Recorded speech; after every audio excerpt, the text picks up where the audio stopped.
Alright, so we're going to take a look at solving linear equations using matrices. So if we start out with something like 2x plus 3y is equal to 1, and 10x plus 16y is equal to 2.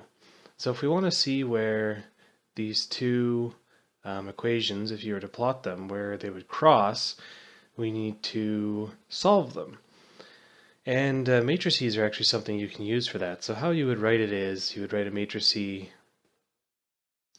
3, 10, and 16. So as you can see, I got the 2 and the 3, and I just put them in the top row, and the 10 and the 16 from the second equation I just put in the bottom row. So you could actually write it all out in matrix form. So it would actually look like this. X and y is equal to 1, 2.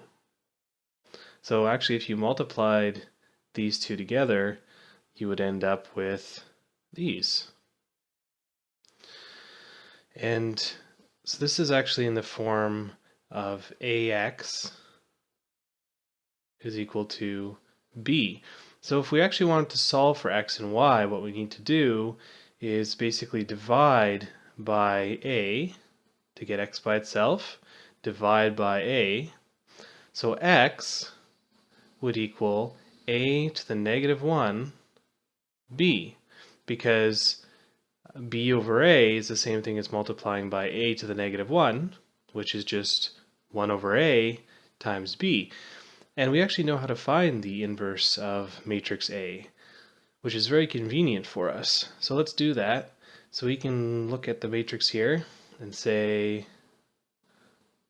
2, 3, 10, 16.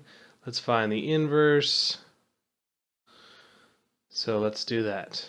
So the inverse is equal to 1 over AD minus BC multiplied by D, negative B, negative C, and A.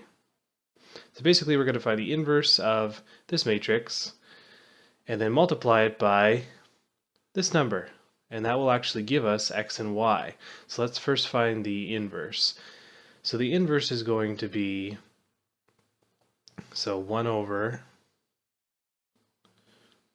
2 times 16 minus 3 times 10 multiplied by 16 and 2, negative 3, and negative 10. So all I did was I took the original matrix and I subbed it into here. So it's D, negative B, negative C, and A, because that's D. So I put D up here. That's A, put A down here, and then I just put negatives on these two, on B and C. So now we get 1 over, and 2 times 16 is 32, minus 30, which is just a half, times 16, negative 3, negative 10, and 2. So that's equal to 1 half times 16, negative 3, negative 10, and 2. So if we were to actually multiply that in, we'd get 8, negative 3 over 2, negative 10 over 2, and 2 over 2, which is just 1, obviously. Let's just write 1 in there. So, now that we found A inverse, we can just multiply it by B to find the X and the Y value.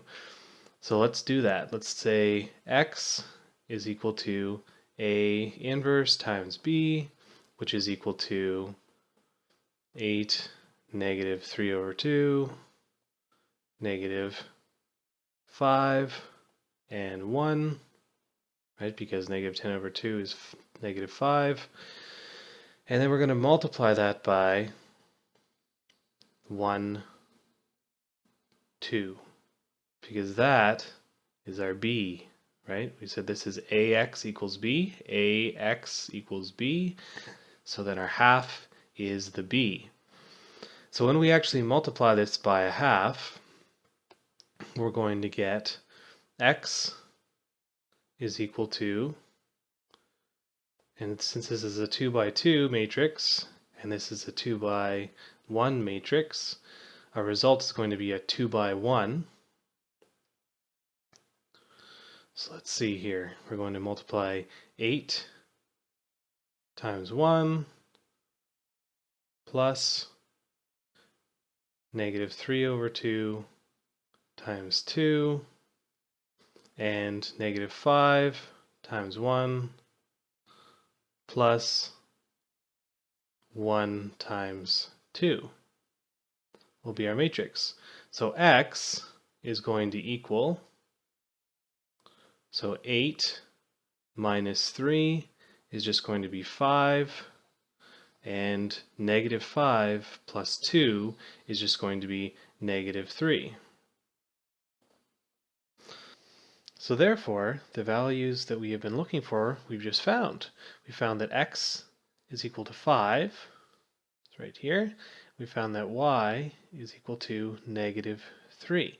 So the point 5, negative 3 is the point where these two functions, if we were to plot them, they would cross. And actually you can put those values back in and you'll see that those are true. You can check them just like we checked solving systems of linear equations. Except for this time we used matrices to solve it.